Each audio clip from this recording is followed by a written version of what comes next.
Okay, there she comes. Tessa.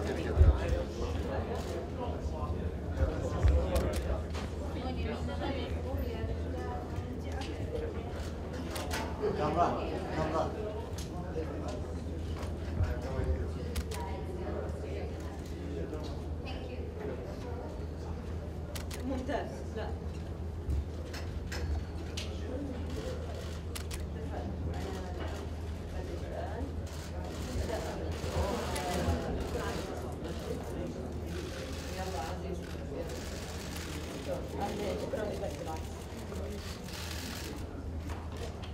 Good afternoon. I was told there would be 30 of you. This is more than 30. So, but we're glad to have you here. I wanted to touch base with you because a lot is obviously going on in the world, and I've been out of town, so we wanted to just give you the opportunity to know what we know, and so I'll give you some updates, obviously, on Vienna and UNIFIL, and then we'll open it up to any questions that you might have. I had a very productive visit to the IAEA in Vienna this week. Director General Amano and his staff were gracious and very generous with their time. He and his team are total professionals and true experts in their field. They have a very strong verification program in Iran. I was pleased to hear about all that they are doing. Having said that, as good as the IAEA is, it can only be as good as what they are permitted to see. Iran has publicly declared that it will not allow access to military sites. But the JCPOA makes no distinction between military and non-military sites. There are also numerous undeclared sites that have not been inspected yet. That's a problem. I have good confidence in the IAEA, but they are dealing with a country that has a clear history of lying and pursuing covert nuclear programs. So we are encouraging the IAEA to use all the authorities they have and to pursue every angle possible with the JCPOA, and we will continue to support the IAEA in that process. Another important issue we are dealing with now here in New York is the renewal of UNIFIL in South Lebanon, which is expected to expire the end of this month. Bottom line is, UNIFIL is not doing its job effectively as we need it to. We talk a lot around here about prevention of conflict. It's true there has been no conflict in South Lebanon since 2006, but that's not the same as peace and security. Since 2006, there has been a massive flow of illegal weapons to Hezbollah, mostly smuggled in by Iran. That is not prevention of war, that is preparation of war. UNIFIL is supposed to work with the Lebanese armed forces to stop the violations in Resolution 1701, or at least report of them. Yet we have not seen one single instance that UNIFIL is doing that. To prevent the next conflict, UNIFIL has to get more active in stopping weapons to terrorists. That's why we're trying to do, and that's what we're trying to change in the mandate renewal. We are not looking to change the mandate itself. We're looking to include language that clearly directs UNIFIL to do what it should have been doing for years. Those who object to that need to explain why they are prepared to give terrorists a free hand to arm themselves and destabilize the region. Look at what Hezbollah has already done. They have committed assassinations and acts of terror inside Lebanon. They have sent thousands of fighters to Syria to prop up Assad and terrorize the Syrian people.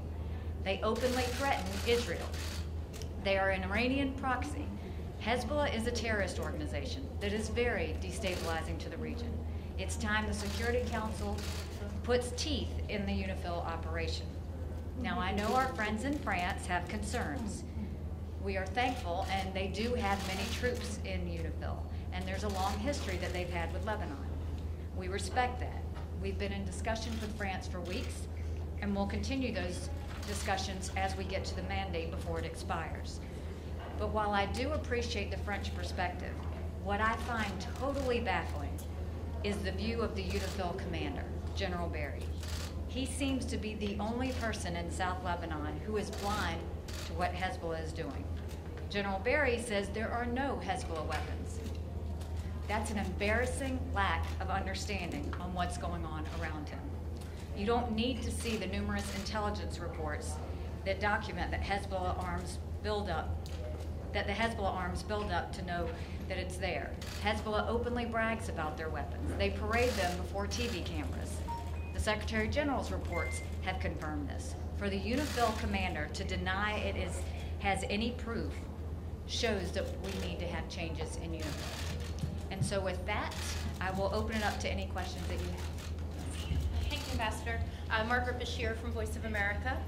In Washington, we just saw the executive order on Venezuelan sanctions was just signed. For the first time, it reaches the oil sector in Venezuela. Could you talk to us about what you think the impact of these sanctions will be and how you hope they will change President Maduro's political calculus? It's a strong message for the people of Venezuela, and it's a strong message to Maduro. We are not going to tolerate the dictatorship he's trying to create, and we're not going to respect the sham assembly. And so at this point, we felt like because we're not seeing any progress towards lifting up the Venezuelan people, and we see more of the power grab that Maduro is trying to do, the sanctions were another option to send him a message. Madam Ambassador, we saw an article in the Washington Post about cutting the financial aid to Egypt.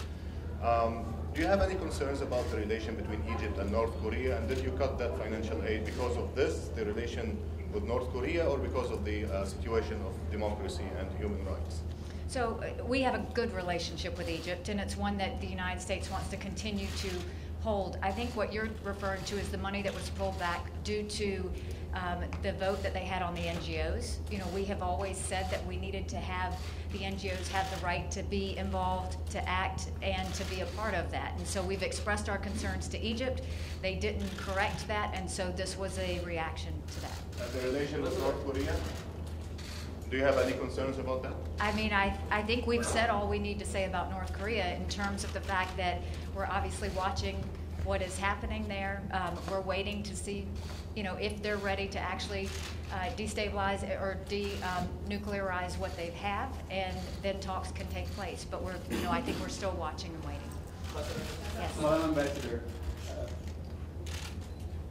now on Iran, what is the next step that you foresee will happen? Are you trying to convince the IAEA to be more aggressive, to have a new language? What's your aim on Iran? So we didn't go to the IAEA to tell them to do anything.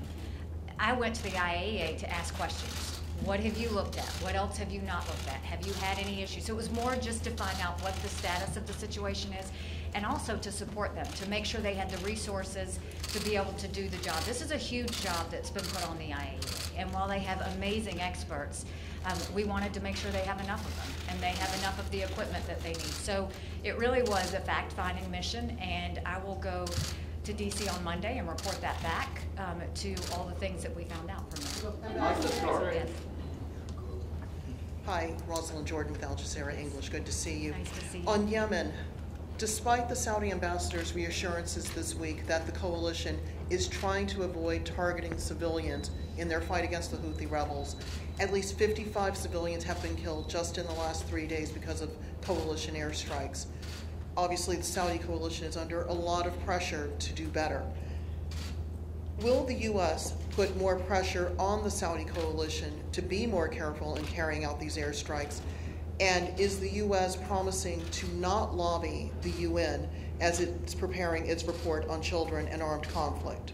I can tell you Yemen is something we are extremely concerned about. I personally had meetings with the Saudis and OCHA last week in terms of Hudaydah, of the airspace, of trying to get the cranes in, working on all of those things. We're extremely concerned, but we have a good flowing conversation with the Saudis to make sure that they understand what our concerns are and to talk about where we go from here.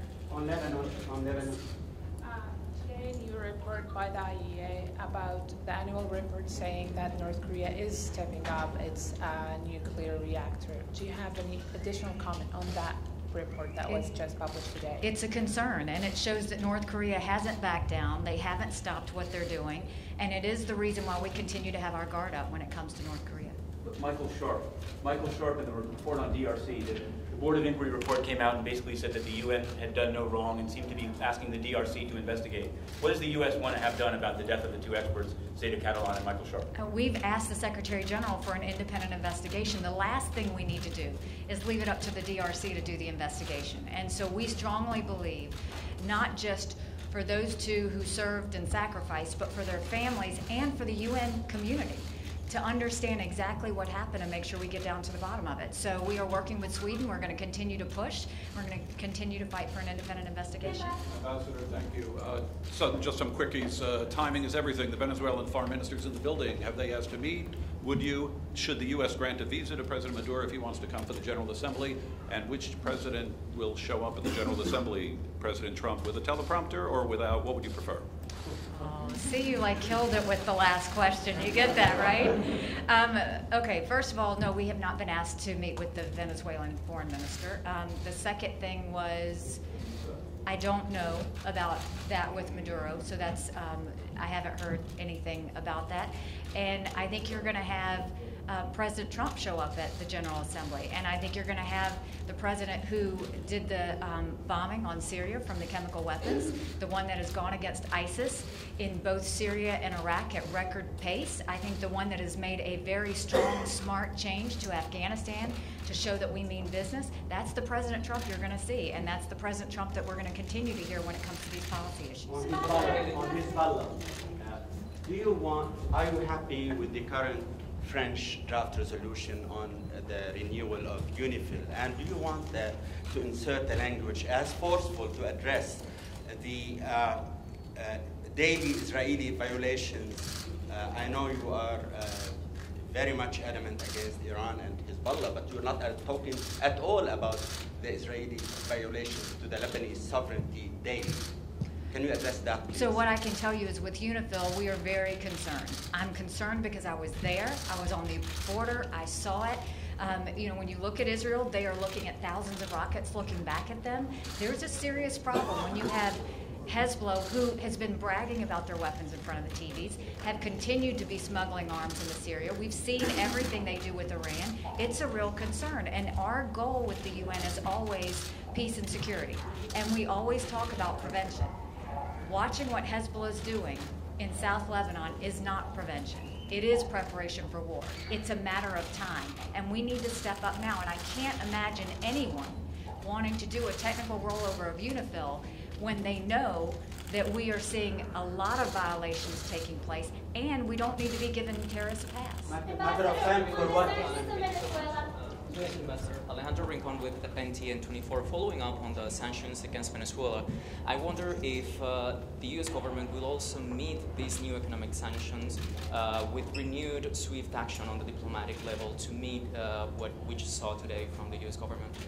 In terms of meeting them? Of new diplomatic actions against Venezuela, maybe? I think what you're seeing is you're seeing diplomatic, financial situations that we are trying to work with Venezuela. We don't agree with anything that Maduro is doing, but we've said that for months. And what we've said is the way he's treating his people, the way he's trying to create a dictatorship, the sham assembly that we have is not anything that the U.S. can support. So we have had no choice but to turn around and do the sanctions to get their attention. We hope that they will see the error of their ways. We hope that they will go back to a democracy, which is what we hope for Venezuela, and we hope that for the Venezuelan people. Ambassador, in terms of Venezuela, what would the United Nations do? We know that Vice President Pence was just in Latin America. He was also in Miami and met with some of the community leaders at a church. He tweeted this morning about Venezuela, and it has been something very important for the Vice President and the President as well. Yourself from the United Nations have brought up this subject here at the Security Council. Do you think it's a way to try to get the United Nations involved, to try to get an envoy, to try to get a humanitarian group that can do something about it? I think that we're trying to see exactly where we go. You know, what we wanted initially was to rely on the OAS to deal with this, but obviously they weren't able to, and then Venezuela left the OAS. And then we tried to bring up an emergency security council meeting because we were very concerned, and you know, we had some reactions from the Security Council. They didn't think this was about peace and security. I think we can all attest to the fact that it is about peace and security. We've done the sanctions, and now we'll see if there's anything else in the UN that we need to do. But this is all moving forward. Last question. Yes. Syria is TV. Regarding North Korea today, this 1718 committee will have a meeting today about the reports. And can you tell us what you think about your work right now? And also, looking at that, are you thinking about putting new sanctions against North Korea or putting more pressure on them? Is this the reports about the chemical weapons? I think there's reports about that too, yeah. So we haven't had a chance to look at that, and we don't want to talk about any drafted reports yet, but certainly we're going to continue to watch this. North Korea has been a situation we haven't taken our eye off of at all since the last ICBM testing, and so we're going to continue to stay strong, we're going to continue to stay aggressive, and we're going to continue to hope that they do want to come to the table and talk by stopping all the nuclearization and stopping all of the irresponsible actions that they've taken. All right, thank you all very much. Appreciate it.